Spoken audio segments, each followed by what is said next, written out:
श्री राजश्यामला अष्टोत्तर शतनामावली। ऐं ह्रीं श्रीं श्रीमातङ्ग्यै नमः। ऐं ह्रीं श्रीं विजयायै नमः।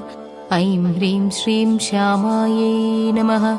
ऐं ह्रीं श्रीं सचिवेश्यै नमः। ऐं ह्रीं श्रीं सुखप्रियायै नमः। ऐं ह्रीं श्रीं नीपप्रियायै नमः। ऐं ह्रीं श्रीं कदम्बेस्यै नमः। ऐं ह्रीं श्रीं मदघूर्णितलोचनायै नमः। ऐं ह्रीं श्रीं भक्तानुरक्तायै नमः। ऐं ह्रीं श्रीं मन्त्रेस्यै नमः। ऐं ह्रीं श्रीं पुष्पिन्यै नमः। ऐं ह्रीं श्रीं मन्त्रिण्यै नमः।